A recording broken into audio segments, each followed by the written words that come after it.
हाथी बुले बाजार, कुकुर लगे हजार। नमस्कार प्रणाम जितने लोग हमारे वीडियो को देख रहे हैं, तो आप लोगों को बता दी कि हमारे पावर स्टार पवन सिंह का 4 मिलियन व्यूज 23 घंटा के अंदर किया गया। साला कुकुर लोग को तो एकदम गांड फट रहा है। एगो कहावत है भैया कि पावर स्टार पवन सिंह के सामने केहू के गाना ना चलिनू तो लगिया से गार में उंगली करे लगी कि एकदम भकभका रहल बा। यार तहनी के 2 दिन में तहर बाप के व्यूज ना गई तो एमे पावर स्टार पवन सिंह के फैन के का दोष बा। तो हनी के सच्चाई अगला वीडियो में बता तनी कि सच्चाई का है। अभी तो हम ई कुल के मैटर में बात ना करेनी।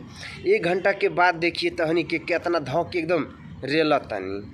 तो हकीकत और सच्चाई यह बा कि पावर स्टार पवन सिंह के व्यूज 4 मिलियन 23 घंटे के अंदर का चल गई। साला ओहनी के ते गाँव में एकदम भक भक करता ए यार। तो हनी के बाप के औकात नहीं के कि पावर स्टार पवन सिंह के मुकाबला कर सके। आ चलल बार तहनी के टीर पोई करे। ये वीडियो में तो कुछ ना कहनी, लेकिन अगला वीडियो में तहनी के इतना रेल देव इतना सच्चाई और हकीकत बता देव का जरूरत रहे। देखो तनी हमार पावर स्टार पवन सिंह के पोस्टर लॉन्च होखल तो फटाक से 8 बजे रात के तहर बाप के गाना रिलीज हो गई।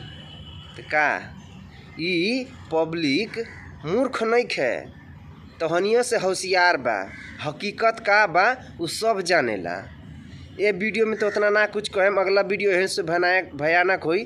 तो जितने भी हमारे पावर स्टार पवन सिंह का फैन देख रहे हैं, इस वीडियो को ज़्यादा से ज़्यादा शेयर कर दीजिएगा और चैनल पे पहली बार तो चैनल को सब्सक्राइब करके जुड़ जाइएगा। मिलते हैं आप लोगों से नेक्स्ट वीडियो में।